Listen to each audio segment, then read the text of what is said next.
Hello, everyone. Welcome into another edition of Just Another Year Chicago. My name is Tony Sapita. Today, I'm joined by my co-host Nick Barr. How you doing today, Nick? Tony, I am doing swell, riding high off another victory. Huge statement win for our boys. Um, I'll give it back to you. Yeah. So, as Nick just said, we're going to talk little Bulls, like current Bulls, I guess you could say, and then we're going to kind of toss it back to former Bull, only for a year, but former NBA player, 15-year NBA vet, NBC Sports Chicago post game and pregame. I think also definitely halftime analyst Kendall Gill talk about him calling out Jake Paul and how it's a fight that we definitely want to happen. But first, we're going to talk a little Bulls. Current day, 2021 Chicago We Bulls, gotta best team in the East. That's for sure. They took care of business against the Denver Nuggets. A little shaky for maybe the first third of the game to almost oh the yeah. half, and then it was around tied at halftime. But then they really put the pedal to the metal and took off. All without DeMar, without Caruso, without Javante Green, who is important, and I believe they were not missing Kobe anyone White. else. Did They you were say missing Kobe? Stacey King, Kobe White, and Kobe Stacey White. King. That was the other one. Yeah, Stacey Hey, King. hey, hold on. Patrick Williams. We forget he's on the team still. Of He's still course, out Patrick there. Williams. We've been missing, so that's not to Yes, take yes, away anything yes. from our baby boy Patrick Williams. Hopefully, he still continues his rehab and gets better soon. But we can kind of get into. We're going to touch quickly on that game against the Nuggets. Nick, what are your thoughts, takes, takeaways? Yeah, man. So I just want to read. So this tweet kind of stood out to me after the night, kind of riding high off just how good our bench mob was playing, just how good, some of these, we got I guess you would call him a veteran, Derrick Jones Jr. stepping up. Obviously Io rookie, someone who we thought might have been in the G League at the start of the season, and he's just played 42 minutes last night. So obviously, that was, just fantastic to see as a Bulls fan, especially when we're worried about, if you're worried about them as a playoff team. I think that would, if we can play like this just raises our stock even more to not only be one of the better regular season teams, but if we can gel like this, potential contender. Okay. So something that stood out to me, Jay Crowley Hoops tweeted this. Just a reminder that this depth was possible because Zach LaVine is making just under 20 mil this season.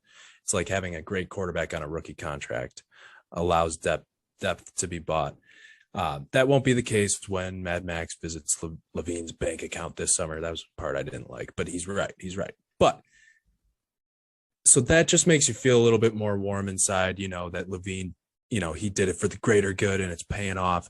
But also, I mean, it's not like we're dishing out a bunch of money for Derrick Jones Jr. or, like I just said, Io's on a rookie contract and he's becoming a huge piece, especially with DeRozan and Caruso out.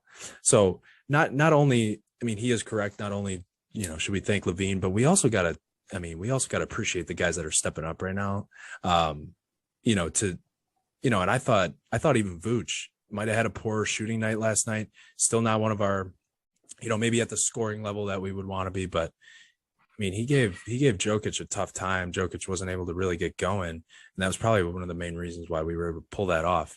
Now, obviously, LaVine scoring 32, that'll help a lot. And Io with just running the break beautifully, 11 points, 8 assists. So I think we're looking up. Obviously, Tony, we're still going to be without Caruso. I think anytime you get a hamstring involved, I think it's good to be careful. So I think we're happy we're playing the safe route there, but we won't have him till next week. Like you said, Javante Green, I think out till next week. Kobe White, I don't think we'll be back this week. He tested positive on December 1st. So 10 days. Yeah. I don't think he'll be playing either one of these games. So yes, we need to see more of this, but we got to just appreciate how awesome that was, guys stepping up like that last night. So Alex Caruso, although he didn't play, I'm going to do the old. I know Chris Paul didn't play, but this is his win. He coached these guys, whatever. It's clearly rubbing off on Derrick Jones Jr. Io for sure. I'm getting ready to call Io baby Caruso at this point. He had his hands in the passing lanes. He was those alley oops, those not even alley oops, just good passes leading to an open dunk, whether it was in transition, whether it was a back cut. where he's finding the guy. I mean, that was beautiful. The guy's played what, Dude. 20 games? He probably hasn't played 20 games. He's Right. like been on the team for 20 games. A guy that, like we said, we not only G League, there was a point where it's like, you can only keep so many guys. Are we even gonna, how For sure. how deep are these cuts gonna go on the team? And he has absolutely proved it. It almost sucks that we're so deep in that guard position because he could genuinely start at least definitely on like the Hornets. I don't know. I'm not going to name any specific teams. Magic, maybe. Look at players for sure. But that was really cool to see. So shout out Io, the Chicago kid. Any more thoughts on the current Bulls? Hey, we, just forget about the fact that the Nets are playing right now. We got the most wins in the East, baby. 17. They have 16. Yes, they're playing tonight. But the most important part is, yes, we are in first. Anything else? That's all I got for the current Chicago. Oh, yeah. Go ahead. No. All right. No. So let's move on. Let's move on. We're going to wrap up that current Chicago Bulls talk. Thanks for sticking with me through my my stuttering through my Vucevic takes. I promise it'll all be worth it. But real quick, the early 2010s vibes are back. The bench mob returns in 2021 with guys like Alex Caruso, Kobe White, Javonte Green, Derrick Jones Jr., and of course our Chicago kid, Io DeSumo. Head over to www.benchmob.com to get your Benchmob shirt, wristbands, and more. Use code J20 JAY20 to get 20% off your order. Portion of all sales goes to the Quiet Storm Foundation and CJ Watson's foundation. So, with all that being said, we're going to kind of move into that. We're going to talk about Kendall Gill, who we said, kind of in the intro, I said, he former NBA player, 15-year NBA vet, as he has in his Twitter bio, played for the Bulls for a year, is from Chicago native. He is now the kind of in studio, one of the analysts, co-host, probably you can call him, for the NBC Sports Chicago. I believe pregame, definitely halftime and postgame show. But he is also, unbeknownst to me, I did not know this until Nick told me earlier today. He sent me his post on Instagram. He is an avid boxer, and a good one at that, it seems like. So Nick, do you want to kind of fill us in on some Kendall Gill info? Yeah, if you guys notice, I had to drink a little water. That magic sauce, I feel like my brain just like broke midway through. So I think we're on the up and up now. Listen, we got our boy Kendall Gill, 52 years old, by the way. Okay, in tremendous shape. I would have never guessed that. I mean, I can use context clues. He played for the Bulls back in the day. Okay, he's probably around my dad's age or something like that, right? But if you look at him, you could tell me, I don't know, you could tell me 39, and I'd be like, yeah, for sure. So one, shout out to him, just outstanding shape. But I also didn't know that he was such a big boxer. I thought, okay, maybe he's just one of those, one of those guys like the celebrities that basically just pay to get credit and get told that, oh, if you stepped in a ring, you could really mess someone up. That a lot of actors do that, a lot of celebrities do that, but this dude is legit. He's had 4 professional fights, which I was going to go on record and start calling him an amateur fighter, but he's actually a pro boxer technically. 3 of those he won by knockout.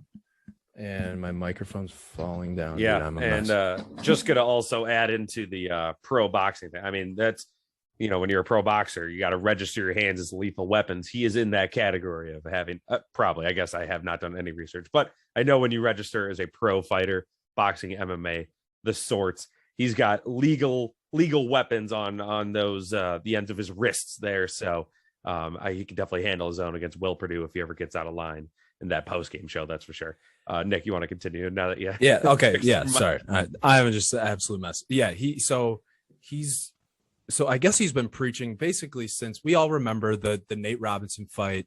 Kind of put, Jake had a fight before that. I don't even remember the guy's name because it was kind of a no name, but Nate Robinson was like his first like really big move the needle fight. Obviously he handled him pretty convincingly, you could say. It might have been cherry picking down, but it was his start, right? It was his start to his boxing career. You got to give him credit for taking it seriously, I guess. Now Gill's whole argument is that he's cherry picking. He's picking guys smaller than him. Gill, I believe, is like around 210 or so. So Yeah, same he kind said of. he could get down to his weight. So yeah, his thing is basically Jake Paul is he's sweating out. He walks around 210-ish, sweats Right. down to 190 or less, and is fighting these guys that are coming up. Right. Or saying the Cruiserweight. same at 145, 150. Kendall Gill saying like, "Hey, I'm kind of around the same there. I'll get down to 190, whatever you want me to do, get down to cruiserweight. But there's not, I'm not a tomato can, basically, like some of these other guys, which, Right. tough shot. I guess this was all before Tyron Woodley, too. So I don't know True. if that would change anything, but this is from True. Yeah. But nevertheless, Gill is still coming after him, which is what put it on the map for me, was that, he was making an Instagram video last night, calling out Jake again. And I think it popped up because Isaiah Thomas, not the current player, I guess he's in and out of the league, but the old Isaiah Thomas brought it up on Twitter. I think he quote tweeted something about it and just basically was saying like, don't forget, Kendall Gill, I got your back. Like, this needs to happen, blah, blah, blah. So that's what put it back on the map. Now, scrolling through, I'm like, this dude literally, I haven't even seen any pictures of his wife or like some 5K that he ran, like no holidays, like all the recent posts is all just like either him training or him calling out Jake Paul, usually a combination of both. I'm all here for it, dude. I'm backing our boy Gill. Needs to happen. I think he would give him a run for his money. I love that Gill is just a sick, like just a 52-year-old, just freak, like still working out like a madman, hitting the boxing gym. Like, it's just, I think Jake Paul's scared. I will say it. Now, Tony, you want to go with maybe what Jake Paul's counter might be to this situation? Yeah, so it's important we say all the facts. I don't necessarily believe in this because, again, we are Kendall Gill guys until the day we die. But Kendall Gill did reach out to the Jake Paul camp because it was after the Nate. It might have been right after the Ben Askren fight. Just kidding. No, it was right after the Nate Robinson fight is what it was. So they called Paul's camp, and Gill says, so, quote, he was rebuffed by the 24-year-old boxer's team that branded him, quote, too old and not relevant enough to demand a fight against him, which is kind of funny that is Jake. And of course, it's probably not like Jake Paul being like, hello, yes, Kendall Gill, Right. how are you?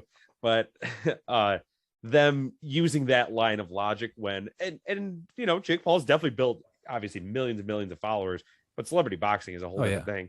And I know Nate Robinson is obviously a name that a lot of people know, but him basically being like, oh, dude, you're irrelevant in the fight world, when that's kind of where he came from, that it kind of plays to the character, that persona that he has built up.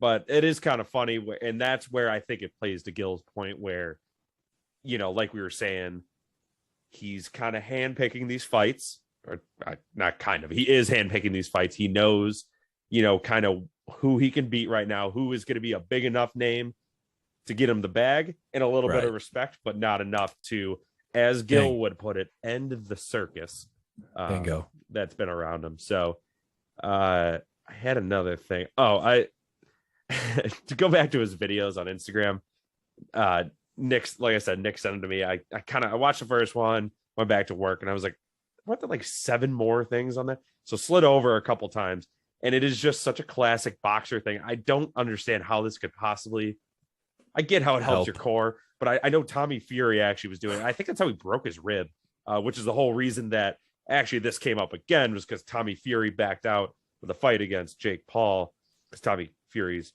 a little baby. Indeed. Yep, I said it. America, baby. Sorry, Tommy Fury.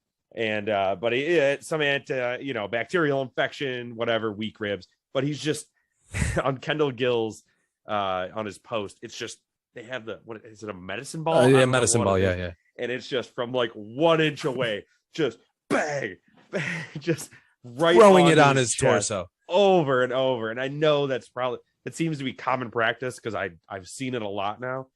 But I mean, do the benefits really outweigh the risks on that? That's just a general question on that exercise. Yeah, I'd be curious.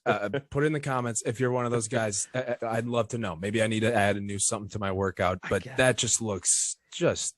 You gotta have faith in your trainer, because again, not a body expert. If I ever stood up, you guys would definitely believe that.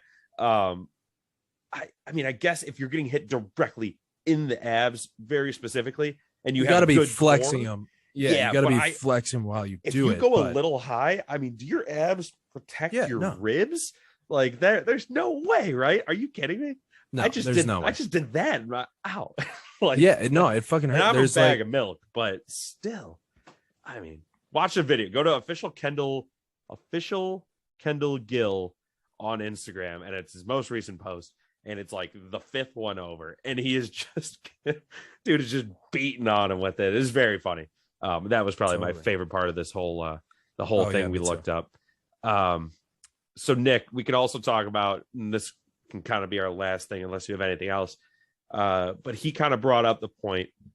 So he obviously Jake Paul says, "Oh yeah, you're not you know, who are you?" basically is what he said. Kendall Gill said, "Hey, I got Shaq in my corner. Like you said, I got Bad Boys Piston Isaiah Thomas in my corner. Mm-hmm. I got all these Hall of Famers, Dame Lillard." Just kind of a funny person to throw. Not that he won't be a Hall of Famer, just kind of funny that he just said, "Yep, current Hall of Famer." Put him right Dame in there. Lillard. Yeah. I appreciate it. I got all these guys backing me up. Quote, "Believe me, if they decide to take the fight days in the Paul camp, the rest of the NBA is coming," Gill said. "That's hundreds of millions of followers. That will make this event huge, way bigger than he did this weekend," referring to the Nate Robinson fight. "The thing is, he won't take the fight." Basically goes on to say, because he's better than him. They said to me, "You don't bring enough followers." That's why I contacted Shaq and told him to do what he did for me, which we haven't actually figured out what that is. We assume Shaq just read a piece of paper in his general helmet and was like, "Oh, Kendall Gill can fight Jake Paul." I don't know. Nick, just like squirting gold bond into his hand while he's doing it. He's trying to squeeze into his Prius or whatever whoever he's supporting now. Yeah. No, I'm gonna say I think Kendall's doing all the right things. Let me just say that. Mm-hmm. He knows what's in his wheelhouse. Listen, I'm just saying the facts here. I'm not saying that Kendall Gill is not a celebrity or should not be. He is. Now, is it a little bit of a niche? Yes. Think about it. The post games that we're watching with him, that's not national television. This is local Chicago TV. Now, listen, guy's still on TV, doing better than me. I'm not hating, but I just look at the numbers, 18,000 followers. I can see why Jake would say that, and he's valid, but Kendall had the best rebuttal of all time, and I'm going to put Shaq on it. Yeah. And then, I mean, you can't beat that. No one can respond to that and be like, well, Shaq he doesn't get any eyeballs. He literally is my eyeballs. Like, I close my eyes and I think of Shaq. I mean, if you're putting a level of Q score recognizability, it's like maybe Jesus, the McDonald's M, Shaq. That's like, it's 100% the top 3 right there. I don't 100%. Even.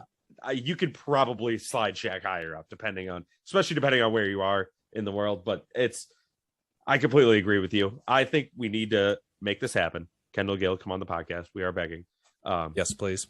And I mean, if the NBA is really going to back him like that, yes, it may not be. And again, no disrespect, Kendall Gill. We love you, and again, we want you to come on the podcast. No disrespect, but you may not be the most prominent NBA player. If LeBron James or Damian Lillard is like, "Hey, this is my guy, he's gonna fight Jake Paul," I think people will probably at least be like, "Tell me more," minimum, and that's all you need. You just gotta reel him in a little, and then the fight promo starts. And you get those casual fans, and they see that one retweet. Maybe they're a football fan, but they, NBA. It's hard to. I will say this: the cool thing about, I guess, that we get to talk about the Bulls is that you can hide from the NBA, but it will find you. Like, somehow on Twitter or Instagram, in some way, it will find you. So I do think it would get eyeballs, even for the casuals. I would do. Yeah, no, I completely agree. We got to make it happen. Let's keep the hype train going. I guess Jake Paul is fighting Tyron Woodley, I think, is what ended up happening. Also, I think it's Tyron Woodley. I keep saying that. That could be he is a UFC fighter. I don't know. I kind of get confused by. I think there's a boxer with a similar name. I don't really know. But either way, let's make it happen. Kendall Gill, come on the pod. Let's make it big time. Nick, unless you got any other comments or thoughts, I think that's all I got. All right, my dude. And just to clarify, yes, Jake Paul and Tyron Woodley, that's the rematch that just got set after Tommy Fury backed out. Yes, So just Tommy Fury, big wuss.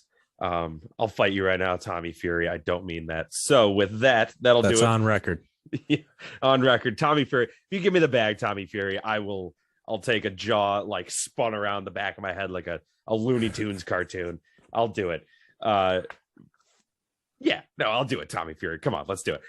But with that, that'll do it for this That's episode. your corner. Yeah. Nick will be my cut man. We'll figure it out. Don't worry. So that'll do it for this episode of Just Another Year Chicago.